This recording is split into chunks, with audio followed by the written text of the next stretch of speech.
تو اسی صورتحال پر بات کر لیتے ہیں، اور خاص طور پہ جو صوبوں میں صورتحال بنی ہے اس پہ بھی بات کر لیتے ہیں، کیونکہ صوبوں میں بھی ہم دیکھ رہے ہیں. سندھ کی بات کریں تو پیپلز پارٹی یہاں سے جیت گئی ہے بڑی تعداد میں. کے پی کی بات کریں تو وہاں سے پی ٹی آئی بیکڈ آزاد امیدوار جیت گئے ہیں. پنجاب میں ذرا سا مکس رزلٹ آیا ہے. پی ٹی آئی بیکڈ اور جو نون لیگ ہے ان کے بڑے آپس میں ووٹ مل رہے ہیں تعداد کے لحاظ سے، اور بلوچستان میں لگ رہا ہے تمام جماعتیں مل کر ہی حکومت بنا سکتی ہیں، کوئی سنگل لارجسٹ پارٹی وہاں پر نہیں ہے. ایبسلیوٹلی. اب اس تمام تر صورتحال پہ تجزیہ لے لیتے ہیں. ہمارے ساتھ موجود ہیں بیورو چیف اسلام خاور گھومن صاحب. خاور صاحب گڈ مارننگ، السلام علیکم. سب سے پہلے تو خوش آمدید باخبر سویرا میں. اور سب سے پہلے تو سر یہ بتائیں کہ کراچی نے آپ کو کیسا ٹریٹ کیا؟ آپ یہاں رہے، انجوائے کیا؟ کچھ یاد آ رہا ہے آپ کو؟ کہا ہم یاد آ رہے ہیں آپ کو؟ جی بالکل، یقین کریں جب میں آپ سے بات کر رہا ہوں تو میرے ذہن میں وہی ویژولز آ رہے ہیں. آپ کا سیٹ میری نظر میں آ رہا ہے، ذہن میں آ رہا ہے. اس کے بعد سامنے جو بڑا ہمارا الیکشن کا سیٹ تھا وہ سامنے آ رہا ہے. اور ظاہر ہے جتنے دن رہے بڑے اچھے انداز سے آپ لوگوں نے ہمیں ہوسٹ کیا. میرے خیال میں 5-6 دن وہ وہاں پہ رہے. زبردست جو میرا ایک لرننگ ایکسپیرینس رہا، چونکہ میرا فرسٹ ٹائم ایور تھا الیکشن ٹرانسمیشن ایئر وائی کے ساتھ، تو بہت ہی زبردست انداز سے جو سارے کا سارا معاملہ آگے چلا. اور اب جو فیڈ بیک صدف مل رہا ہے جب سے میں واپس آیا ہوں، یقین کریں کہ چند ایک مجھے ایسے بھی جو مشورے ملے ہیں کہ یہ روزانہ کی بنیاد کے اوپر جو آپ پروگرام کرتے ہیں وہ چھوڑے. آپ سارے مل بیٹھ کے نا آپ ٹرانسمیشن روزانہ کر لیا کریں. وہ بڑی زبردست آپ کی ٹرانسمیشن چلتی ہے. تو یہ بڑا زبردست اچھا رہا ہر لحاظ سے.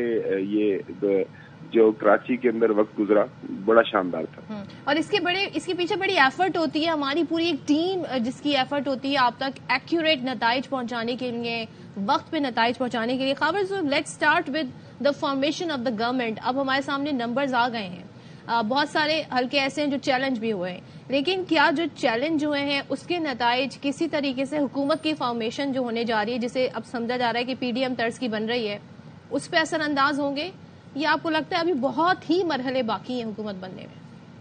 دیکھیں، اگر تو آپ جو ہے پاکستان تحریک انصاف کے جو حمایت یافتہ لوگ ہیں یا پی ٹی آئی کی نظر سے یہ سارا معاملہ دیکھیں تو وہ جو دعویٰ کیا ہے فارم 45 کی بیسس کے اوپر، وہ اگر وہ کہتے ہیں کہ وہ تمام تر نتائج کا فیصلہ اگر ہو جاتا ہے تو ہم بڑی ہی جو اچھی پوزیشن میں ہوں گے، بڑے آرام سے حکومت بنا سکتے ہیں. وفاق کے اندر کے پی کے اندر تو آلریڈی وہ موجود ہیں، کہتے ہیں پنجاب کے اندر بھی بنا لیں گے. اب ظاہر ہے جس بھی پارٹی نے یا جس بھی اتحاد نے حکومت بنانی ہے تو براہ راست منتخب شدہ جو سیٹیں ہیں، نشستیں ہیں، 139 ان کے پاس ہونی چاہیے.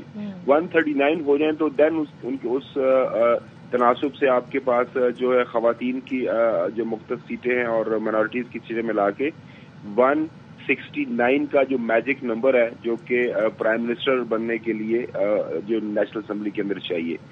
تو ایک تو یہ ہے، ظاہر اس کے الیکشن ٹریبیونل کے فیصلے ہونے ہیں، الیکشن جو ہے کمیشن نے فیصلے کرنے ہیں، تو یہ تو ایک ابھی دور کی کوڑی ہے. دیکھیں کب تک یہ فیصلے ہوتے ہیں. فی الوقت جو ایک ہمیں نظر آ رہا ہے کہ جو ایک امر واقعہ ہونے جا رہا ہے وہ کل رات آپ نے ملاقات دیکھ لی، اور پاکستان مسلم لیگ نون پیپلز پارٹی ہاتھ ملانے جا رہے ہیں، اور یہ جو اتحاد بن رہا ہے اس کے اندر ایم کیو ایم بھی شامل، ظاہر ان کی بھی ملاقات ہو گئی ہے. تو ان کی نمبر کے ہم دیکھیں تو یہ اگر 3-4 جماعتیں مل جاتی ہیں تو یہ بڑے آرام سے فرق کیا ہے؟ وہ جو 16 ماہ کی ہم نے حکومت دیکھی، ابھی بھی ہم وہی چہرے دیکھ رہے ہیں. اور مجھے تو کل ایک میں نے کامنٹ پڑھا جب یہ بلاول صاحب اور شہباز شریف مل رہے تو انہوں نے کہا لے جی مناظرہ ہو گیا. پری الیکشن جو کیمپین تھی، پوسٹ الیکشن جو مناظر ہیں وہ اس کو بھی بتائیے گا. دوسرے ہم کیا اسے پی ڈی ایم 2.0 کہہ سکتے ہیں؟ پھر نہیں، آپ اس کو بالکل پی ڈی ایم 2 نہیں کہہ سکتے، اس کو پی ڈی ایم 2 پرو میکس کہہ سکتے ہیں. مطلب وہ اس لیے کہہ سکتے ہیں کہ پرسائزلی وہی چہرے، وہی جگہ جہاں پہ پہلے ملاقاتیں ہوئی تھیں، وہی انداز. میں تو کل دیکھ رہا تھا وہی گلدستے جو پہلے ملاقاتیں ہوئی تھی پی ڈی ایم پہلی جو ون حکومت بنی تھی اس سے پہلے، وہی راستے، وہی جگہ. تو ہر لحاظ سے وہی سارا معاملہ آگے چل رہا ہے. لیکن ایک آدھ جو کل رات میری کچھ ذرائع سے بات ہوئی تھی، نون لیگ کے اندر کچھ جو عقل مند لوگ ہیں، کچھ جو پولیٹیکل سینس رکھتے ہیں، پرانے لوگ ہیں، وہ تاحیات قائد کو یہ مشورہ دے رہے ہیں کہ جناب اعلیٰ ਮਾਰ ਪਹਿਲਾਂ ਹੀ ਬਹੁਤ ਪੈ ਗਈ ਹੈ।